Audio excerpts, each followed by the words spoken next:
안녕하세요. 채널 반주원입니다. 정말 오랜만에 인사드리는데요. 매년 7월 17일은 대한민국 법정 기념일이자 국경일인 제헌절입니다. 헌법이 제정된 날이라는 의미를 가지고 있는데요. 국경일은 나라의 경사스러운 날을 기념하기 위해서 법률로서 지정한 날입니다. 1949년 3월 1일, 그리고 3.1절, 제헌절, 광복절, 개천절이 최초의 국경일로 지정이 되었죠. 제헌절은 1948년 제헌헌법을 공포한 것에서 유래되었습니다. 조선왕조가 건국된 날을 양력으로 변환한 것도 7월 17일인데요.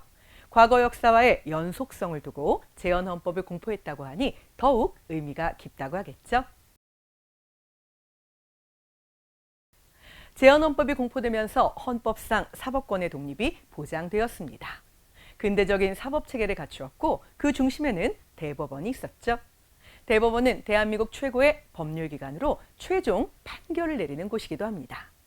대법원에는 그리스 신화 속 정의의 여신인 디케의 조각상이 놓여 있는데요. 혹자는 니케라고도 부르죠. 율법의 여신인 테미스와 제우스 사이에서 태어난 디케는 인간의 삶 속에서 정의 문제를 관장하는 역할을 한다고 합니다. 보통 디케의 조각을 보면 한 손에는 저울, 또 다른 한 손에는 칼을 들고 있는 것을 볼 수 있는데요. 공정하지만 단호하게 원칙을 지키고자 하는 의미를 담고 있다고 합니다. 그리고 어느 한쪽에도 기울어지지 않기 위해서 눈을 가리고 있는 모습이 많죠. 대한민국 대법원의 디케 조각상은 조금 그 모습이 달라서 흥미롭습니다. 사실 디케라고 보기보다는 우리 기준으로는 정의의 여신상 조각이다라고 부르는 편이 훨씬 맞는 이유일 텐데요. 굉장히 동양적인 모습을 하고 있고 한 손에는 저울, 다른 한 손에는 칼 대신 법전을 들고 있습니다. 헌법의 내용을 준수하고 정확한 판단을 한다라는 의미를 담고 있는 것인데요. 대법원에 있는 정의의 여신은 눈을 가리지 않고 똑바로 뜨고 있는 그 모습도 매우 인상적입니다.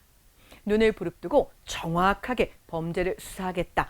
그 마지막 진실의 한 조각까지 내가 뚫어지게 쳐다보겠다라는 의미를 담고 있는 것이죠. 눈을 감고 있어도 뜨고 있어도 그 의미는 동일하다고 하니 더욱 신기할 따름입니다. 우리 역사 속에도 법과 정의를 수호하는 상징물이 있는데요. 바로 서울의 마스코트인 해치라고 불리는 해태입니다. 사자와 비슷하게 생긴 해태는 상상의 동물인데요. 사물의 옳고 그름을 판단하여 나쁜 사람을 알아보고 그 뿔로 엄벌에 처한다라고 전해지죠.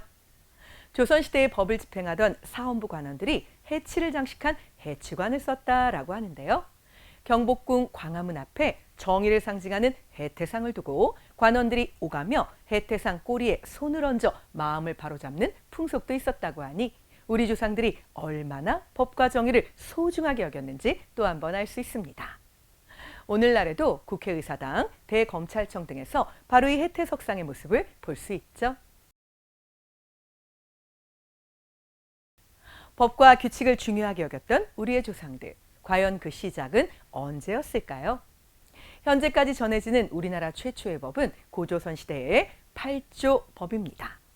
우리나라는 세계 최초의 국가, 그리고 벌써 체계화된 법, 이런 것들이 함께 존재했다라는 것 놀랍게 느껴지지 않으시나요? 8조법의 조항을 통해 고조선은 개인의 생명과 재산을 보장한 계급사회였다라는 것을 알 수 있는데요. 중국 역사서인 한서지리지에 그 일부 내용이 전해집니다. 현재까지 확실하게 전해지는 3개 조항의 내용을 함께 살펴볼까요? 첫째, 하나라고 얘기해도 되겠는데요. 살인자는 사형에 처한다는 부분입니다. 생명을 귀하게 여겼다라는 점을 알 수 있는 소중한 조항이죠. 둘째, 두 번째라고 해도 되겠네요. 남에게 상해를 입힌 자는 곡식으로 배상한다라는 부분입니다. 농경사회였던 고조선 사회에서 곡식은 무엇보다 소중한 존재였겠죠. 개인이 재산을 가지고 있던 사회였고 노동력을 중시했다라는 점까지 함께 알아볼 수 있는 부분입니다. 세 번째, 바로 셋째는요. 도둑질한 자는 노비로 삼고 용서를 받고자 할 때는 50만 전을 내야 한다라는 부분이죠. 개인이 재산을 가지고 있는 사유재산 제도가 있었고 벌로 노비가 되었다라는 것은 계급사회가 시작되었다는 것을 반증하는 증거입니다. 법 조항을 통해 당시 사회의 모습을 그려볼 수 있다는 점도 매우 흥미롭죠. 법은 복잡하고 어려운 용어를 사용해서 쉽게 느껴지지 않고 더욱 멀게만 느껴집니다. 법률 안에 피해자나 입법에 기여한 사람들의 이름을 붙이는 네이밍 법안이라는 방식을 통해 조금은 쉽고 친근하게 법을 기억할 수도 있을 텐데요. 다만 입법 체계에서 인정되는 공식 명칭은 아니고 별명처럼 함께 불리워지는 이름이라는 점 분명히 하도록 할까요? 법안을 발의한 사람이나 사건과 관계된 특정한 인물의 이름이 붙여지곤 합니다.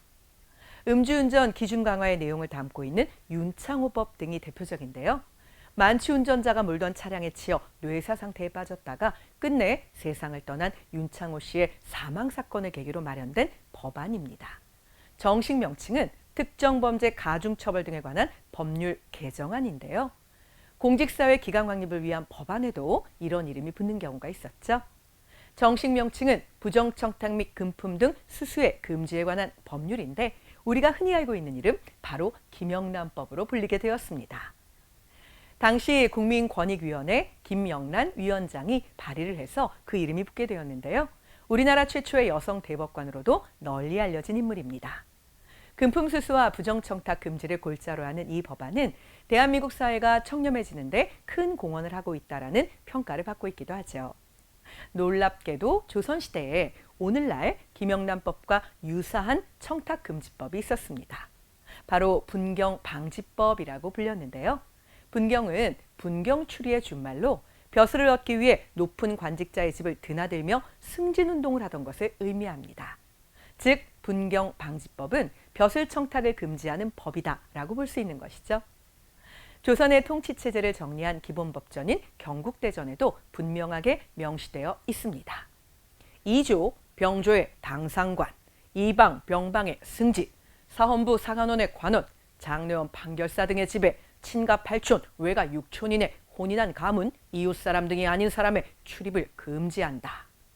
이러한 법을 어길 경우 분경자로 간주되어 곤장 100대를 맞거나 유배를 보내겠다라는 부분도 있었다고 하죠. 청탁을 얼마나 큰 죄로 여겼는지 알 수 있는 대목입니다. 앞서 이야기한 경국대전은 나라를 다스리는 큰 법전이라는 의미를 담고 있는데요. 조선 통치의 근본이자 방향을 제시한 법전입니다.